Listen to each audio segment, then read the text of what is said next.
Abu Mahfuz Ma'ruf bin Fairuz Al-Karhi. Karena minal masyayikhil kibari, beliau itu termasuk guru-gurunya orang-orang besar. Bukan orang-orang gendut itu ya, orang-orang besar itu.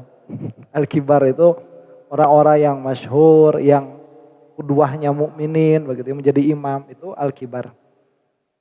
Mujabad da'wati, beliau itu doanya istijabah.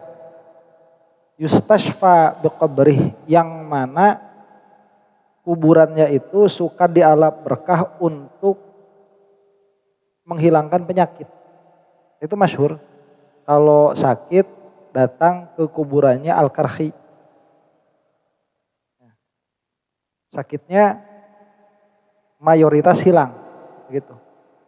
Yaqulu al-Baghdadiyun qabrum ma'rufin tiryaqun mujarrabun. Telah berkata orang-orang Baghdad, kuburannya Ma'ruf itu adalah penawar yang mujarrab. Coba. Ini jangan dibilang khurafat kayak gini itu ya. Saya bilang kemarin. Salah satu tujuannya kelompok si Imad ini ramai di Indonesia itu untuk menghancurkan makam-makam. Karena ini adalah salah satu tujuannya Wahabi. Ya. Wahabi itu waktu masuk ke Arab itu pekuburan baki itu langsung diratakan. Kalau kalian lihat foto kuburan baki sekitar tahun 1800 itu enggak rata kayak sekarang. Itu tempatnya itu sama seperti tempat-tempat ziarah para aulia. Jadi pakai ada bangunan ke atas. Itu kayak Taj Mahal tuh. Itu dibikin kayak Taj Mahal, ada bangunannya. Ya, sekarang itu kita kan kalau masuk ke makam-makamnya para wali gitu kan, suka dikasih bangunan. Kemudian di dalamnya itu nanti dikasih seperti apa, ada penutup itu. Nah itu kayak gitu dulu.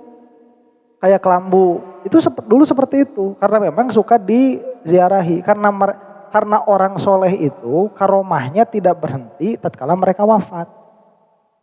Karomahnya itu lanjut, malah sebagian aulia itu karomahnya lebih kuat tatkala mereka wafat daripada tatkala mereka sedang hidup. Nah ini bukan khurafat, ini dari dulu sudah demikian adanya. Ya, karena apa ya? Kalau misalkan kita melihat nih ya, jangan berpikiran picik seperti Wahabi Salafi itu. Karena mereka itu pengetahuan agamanya sangat terbatas. Mereka itu tidak memiliki akses spiritual di dalam agama. Mereka itu hanya memiliki akses dari segi seremonial saja, tidak sampai masuk ke dalam segi spiritual.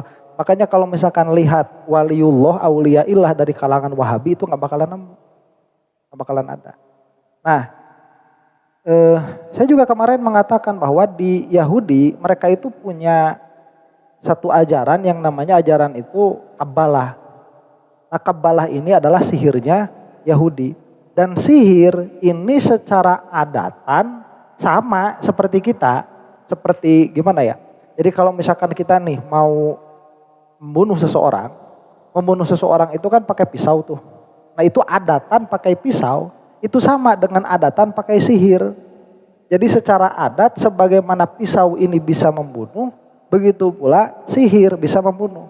Makanya di dalam fikih itu ada pembahasan. Orang yang membunuh dengan pisau itu hukumannya sama dengan orang yang membunuh dengan sihir. Asal bisa dibuktikan memang dia yang menyihir. Salah satu pembuktiannya itu ya dengan pengakuan begitu. Nah jadi sihir itu secara adat dia ada taksirnya, ada asarnya secara adat. Nah dari apa yang saya lihat salah satu penangkal sihir-sihirnya Kabbalah ini makomnya aulia, makomnya para wali. Makanya sekarang mah di Arab gak ditemukan lagi ulama-ulama yang mustajabud doa. Yang doanya mustajab itu sudah tidak ditemukan lagi. Jadi kalau dulu itu banyak kisah-kisah aulia. Seperti inilah misalkan. Seperti Qabrum Ma'rufin Tiryakun Mujarrabun. Itu ada padahal di Baghdad. Sekarang di Mekah mana? Gak ada. Memang salah satu cara mereka menghancurkan Islam ya ini.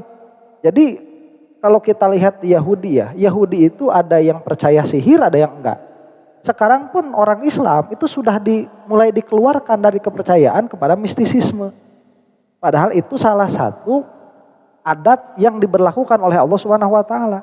Jadi si Yahudi masih pakai mistisismenya, kita orang muslim digrogoti terus supaya Islam ini hanya berhenti pada nilai-nilai seremonial saja, tidak masuk ke dalam wilayah spiritual.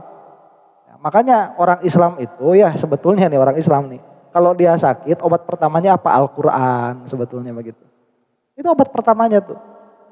Ya, kalau misalkan Al-Quran sudah tidak, ya kita minta doa sama yang hidup. Doa sama yang hidup udah nggak mempan, ya kita datang ke makam. Kita datang ke makam, kita tabarruk, bukan minta sama makam, bukan. Kita tabarukan di situ. Nah itu salah satu adat orang mukmin. Cuman sekarang mana orang mukmin yang kayak gitu? Ya, wasilah. Dan itu wasilah kuat, cuman nanti ada syarat-syaratnya. Nanti di dalam tafsir Al-Isra bakal dibahas tuh. Mana orang Islam sekarang yang kalau sakit itu datang ke Al-Quran, membaca Al-Quran untuk untuk mencari kesembuhan? Gak ada, langsung ke dokter sekarang itu. Ya, dilewat saja. Nah ini namanya itu nilai-nilai dari agama Islam yang mulai dihilangkan. Padahal Rasulullah SAW itu tatkala beliau kena sihir, beliau itu nggak datang ke dokter. Ya, beliau itu membaca muawwidzatain. Tatkala para sahabat, ini ada sahabat nih, sahabat ini datang ke satu negeri, di negeri itu kepala desanya kena sengatan kalajengking. Itu minta diobati oleh sahabat, itu diobatinya dengan apa? Dengan membaca suratul Fatihah. Ini segi mistisismenya kalau kita mau sebut dengan tanda kutip, ini segi mistisismenya Islam. Segi spiritualitasnya Islam ini sudah mulai dikikis begitu supaya kita menjauh dari hal itu.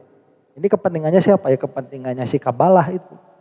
Ya, makanya kita dijauhkan dari zuriyahnya Rasulullah SAW, dijauhkan dari para ulama yang doanya mujabah begitu.